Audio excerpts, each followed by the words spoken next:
El cáncer. ¿Cómo respira? Lorena Gómez, Valeria Georgina, Paola Karina, Lilian Mirel, Alejandra Estefanía y su servidor Jesús Augusto.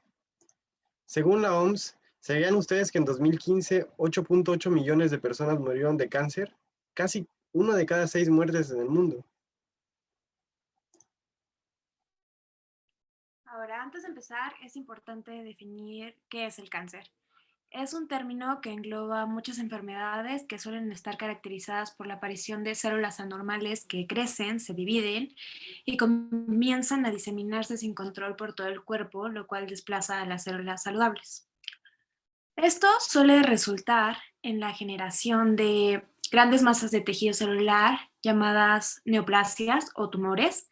Es importante mencionar que no todos los cánceres generan tumores, por ejemplo, los cánceres de tipo sanguíneo no lo hacen. También no todos los tumores son malignos, hay algunos que son benignos, esto quiere decir que las personas que lo presentan no presentan ningún factor de riesgo. Y por otra parte, estas células anormales pueden migrar a otras partes del cuerpo donde encuentran lugares más apropiados para seguir creciendo y este fenómeno le llamamos metástasis. Ahora vamos a ver la diferencia entre una célula sana y una cancerosa.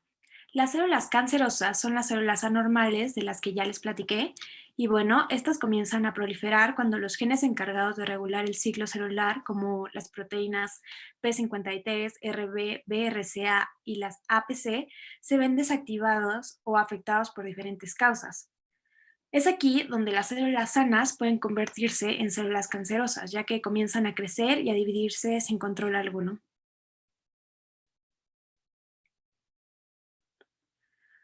Por lo general, las células sanas comienzan un proceso llamado apoptosis o muerte celular programada después de cierto tiempo de estar activas o cuando se detecta que hay un error en la duplicación.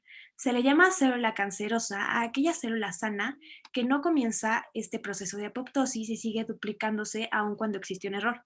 El factor que hace que se inhiba la apoptosis es la enzima telomerasa, y como vemos aquí, una célula normal no la tiene y una célula cancerosa sí la tiene.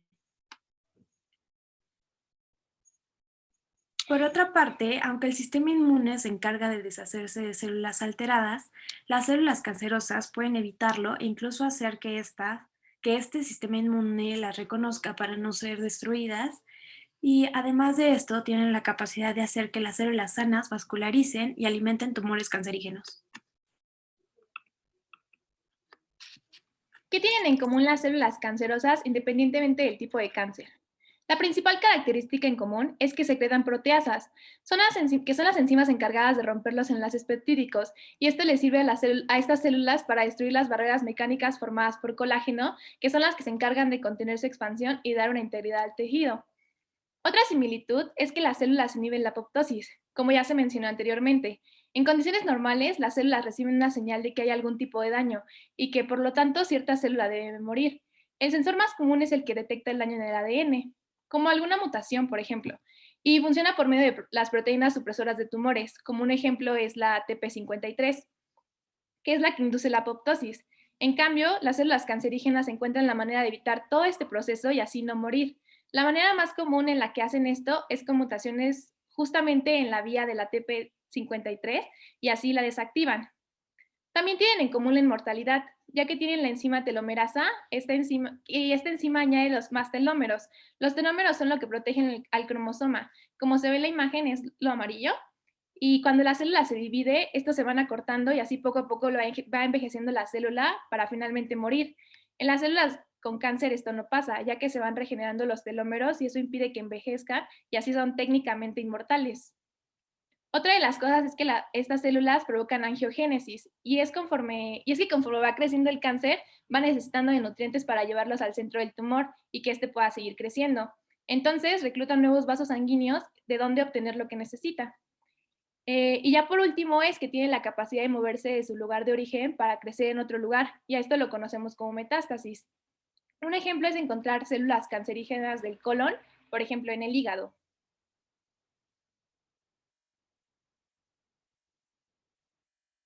¿Cómo obtienen las células la energía para sobrevivir? Las células obtienen energía a través de una molécula llamada ATP, adenosín trifosfato, que como su nombre le indica está formado por 3 grupos fosfato, una adenosina y una ribosa. La síntesis de esta se lleva a cabo en la mitocondria en el proceso de respiración celular, el cual consta de 3 etapas: glucólisis, ciclo de Krebs y cadena electrónica. En la glucólisis, la glucosa se convierte en energía mediante procesos enzimáticos que la descomponen y como resultado salen moléculas de piruvato y de ATP. Después, en el ciclo de Krebs, el piruvato en una serie de reacciones se va transformando hasta convertirse en más ATP. Por último, en la cadena de transporte electrónica se genera ATP con la ayuda del flujo de iones de hidrógeno por la membrana y una enzima llamada ATP sintetasa. Bueno, las moléculas que están involucradas en la respiración celular aeróbica son la glucosa, los hidratos de carbono o los carbohidratos, los ácidos grasos, los aminoácidos, los cuerpos cetónicos o otros compuestos que sean orgánicos, agua, dióxido de carbono, oxígeno, moléculas de piruvato, NADH, FADH2 y acetilcoenzima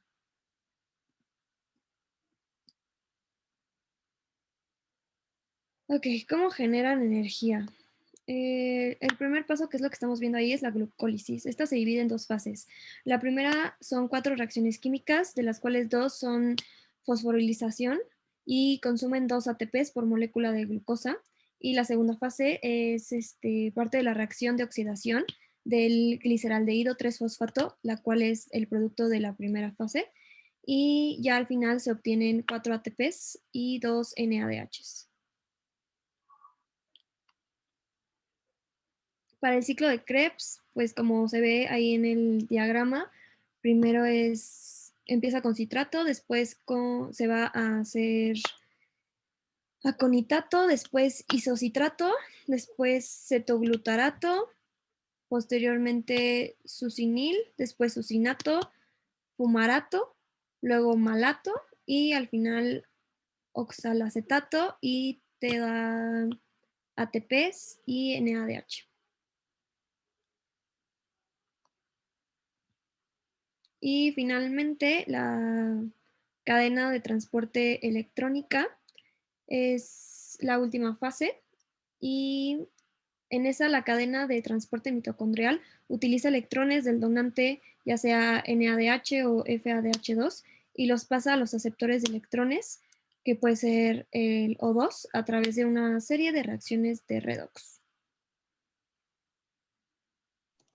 ¿Dónde ocurren estos procesos celulares?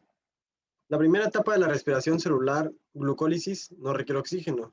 En la mayoría de las células procariotas y en todas las células eucariotas, la glucólisis se lleva a cabo en el citoplasma.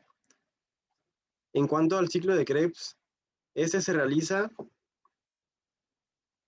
en la mitocondria de las células eucariotas y en las células procariotas se realiza en el citoplasma, específicamente en el citosol. Por último, la cadena electrónica ocurre en la membrana interna de bacterias, en la membrana interna de mitocondrial o en las membranas tilacoidales. ¿Cuáles son las alternativas para encontrar nuevas terapias contra el cáncer conociendo su metabolismo? Primero que nada vamos a hablar sobre la quimioterapia, que es la terapia, según la Asociación Americana de Oncología Clínica, es la terapia más utilizada a nivel mundial contra el cáncer. Y consiste en la utilización de mezclas de distintos medicamentos. Esto depende de dónde se encuentre la afectación del cáncer. Y se realiza usando estos fármacos que actúan para evitar que las células cancerosas se desarrollen y se dividan en otras células. Sin embargo, el uso de estos medicamentos es dañino, puesto que tienden a dañar a las células sanas. Como alternativa pusimos la medicina personalizada o medicina de precisión. Es un método de tratar al paciente que permite a los doctores seleccionar tratamientos que tienen más posibilidad de ayudar a los pacientes, de acuerdo a un concepto genético de su enfermedad. También pusimos la terapia enzimática. Esta terapia es una terapia hipotética realizada basándonos en lo que sabemos de bioquímica. Utilizar enzimas que vayan en contra del metabolismo de las células cancerígenas. Nuestro objetivo es inhibir la enzima telomerasa, que es la que hace inmortal a la célula cancerígena, para inducirla a una apoptosis. Terapia génica. Describimos esta terapia porque es la que más información se tiene y es la más prometedora en el siglo XXI. Esta terapia consiste en primero sintetizar el ADN del gen terapéutico, después el gen terapéutico se encapsula dentro del virus. Este puede ser algún virus que cause o que dé pie a un tipo de cáncer. El virus portador del gen terapéutico se inyecta al paciente, luego se dirige a la célula cuya falta o hay disfunción de ese gen que está causando la enfermedad. El virus libera el gen terapéutico dentro de esa célula y en el interior de la célula el gen terapéutico expresa la proteína necesaria para corregir la enfermedad. La terapia génica se concibió como tratamiento de enfermedades hereditarias con defecto monogénico, como puede ser la enfermedad de Gaucher. Sin embargo, hoy en día casi todos los protocolos de terapia génica están destinados al tratamiento de cáncer.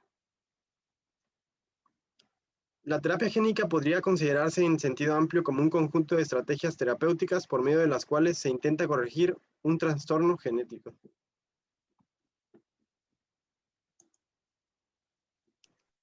Ahora, ¿cuáles son los factores de riesgo principales? Según Tuca et al. del 2008,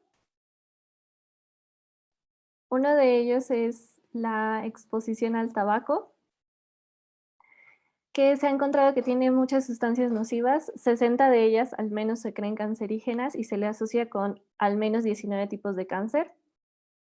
Otro es el alcohol, que su consumo alto es un factor de riesgo mayormente para tipos de cáncer del sistema digestivo.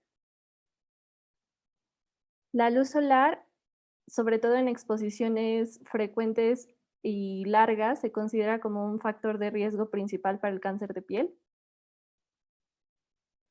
La obesidad, como el alcohol, se ha relacionado con varios tipos de cáncer relacionados al sistema digestivo. La alimentación se relaciona con la obesidad y se encontró sobre todo que el consumo alto de carnes rojas procesadas puede relacionarse con el cáncer. Y el sexo sin protección principalmente se puso como factor debido al cáncer cervicouterino, pues la mayor parte de quienes lo padecen fue a través de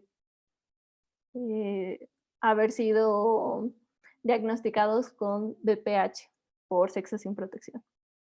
Otros factores son la edad, y aunque cualquier persona puede desarrollar cáncer, es más frecuentemente diagnosticado en personas mayores por el tiempo que tarda en desarrollarse. Las infecciones, algunos virus o bacterias se reconocen como causa o factores de riesgo de ciertos tipos de cáncer porque debilitan sobre todo al sistema inmune. Las hormonas también pueden llegar a promover el cáncer debido a que también promueven un rápido crecimiento de tumores localizados sobre todo en tejidos sensibles. La inflamación crónica se ha encontrado que puede llegar a dañar el ADN, por lo que puede llegar a causar cáncer. La inmunosupresión es un factor generalmente provocado por enfermedades o infecciones inmunes y algunos fármacos en donde se debilita el sistema inmune. La radiación, ciertos tipos de este tipo, se relacionan con una cantidad de energía muy elevada que puede llegar a dañar el ADN y causar cáncer. Algunas sustancias contaminantes del ambiente se asocian con algunos tipos de cáncer, como el de pulmón o riñón. Y aunque no es frecuente, algunos tipos de cáncer se consideran trastornos hereditarios por la tendencia genética a formar mutaciones.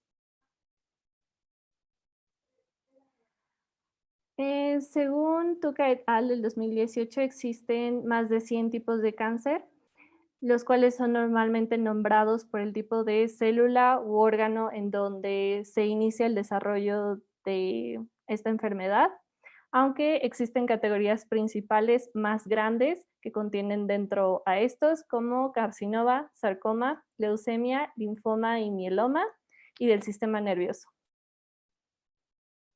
Los cánceres más comunes, según la OMS en el 2018 a nivel mundial, fueron en ese orden: pulmón, mama, colorectal, prostático, piel y estómago.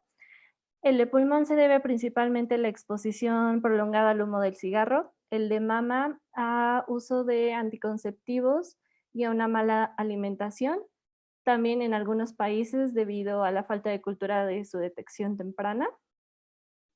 El cáncer colorectal y el del estómago normalmente se asocian con el consumo alto de alcohol y una mala alimentación o de alto consumo de carnes rojas. El prostático se relaciona con ciertas hormonas, por ejemplo, la testosterona y los andrógenos, y la piel con una exposición prolongada a la radiación solar.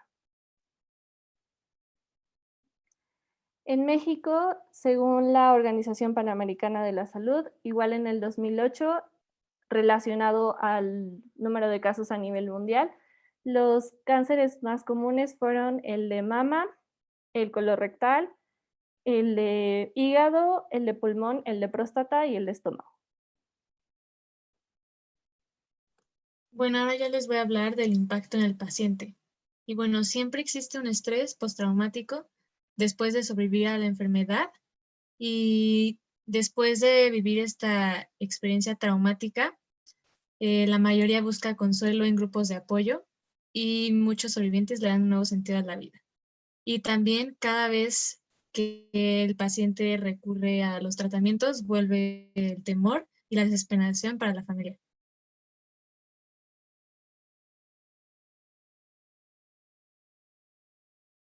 ¿Cuál es el impacto social del cáncer a nivel nacional?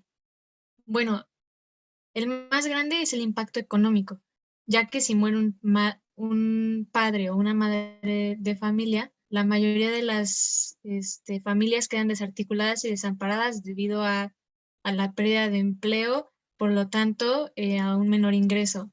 Y la mayoría de las familias mexicanas no pueden costear la enfermedad y es por esto que las instancias de salud pública necesitan hacer una mayor inversión financiera en el tratamiento y las medicinas de los pacientes.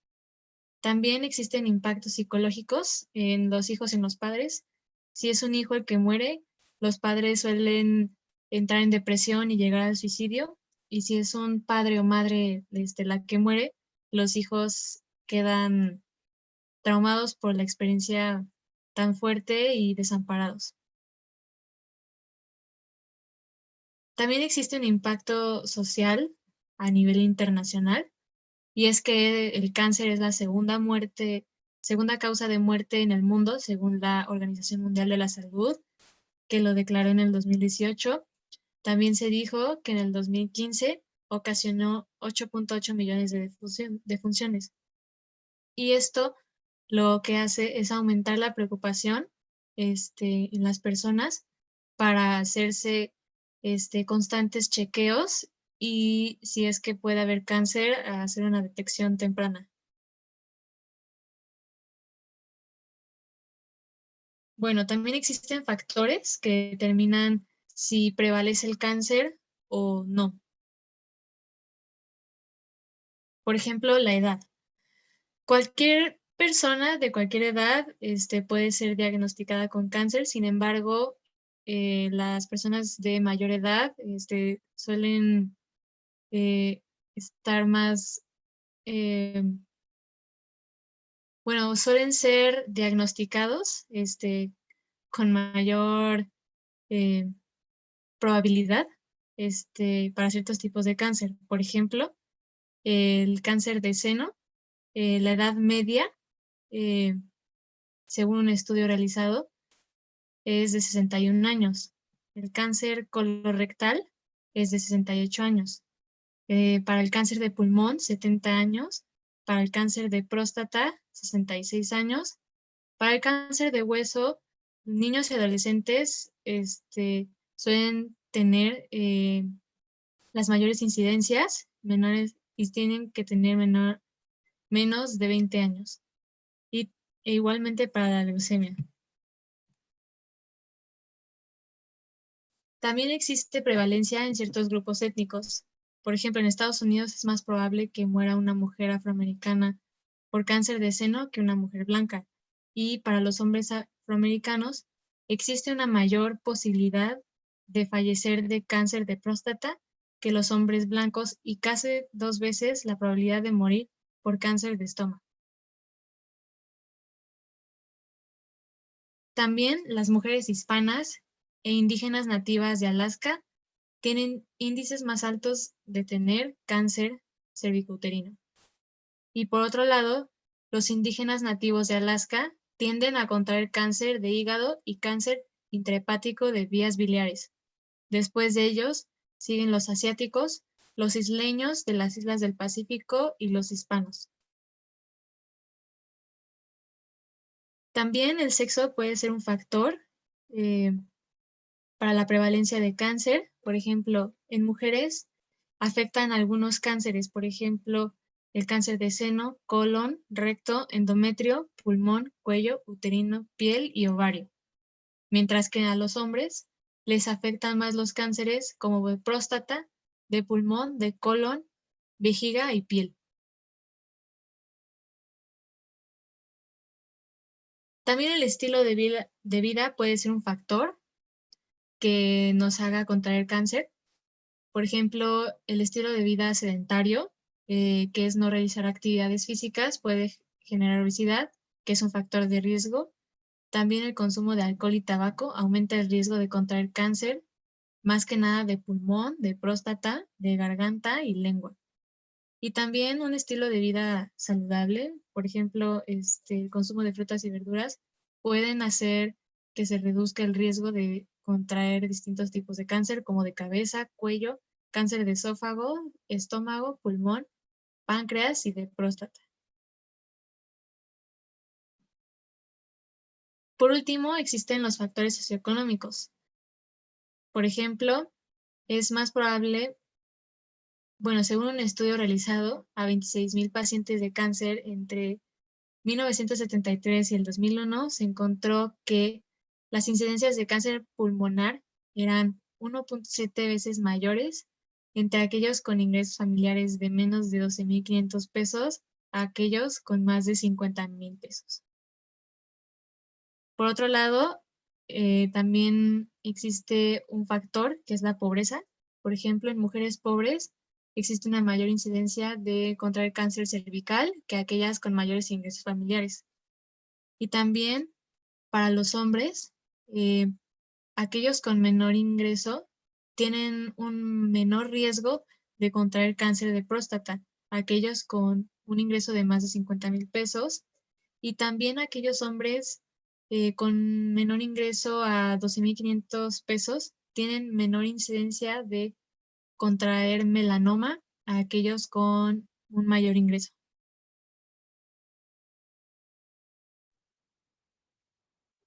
Como conclusión, estamos de acuerdo en que el estudio del cáncer resulta relevante desde una perspectiva química, biológica y de salud, tanto para la sociedad en general como para nosotros como biotecnólogos, ya que representa una gran área de oportunidad y de retos debido al impacto que tiene globalmente. Gracias.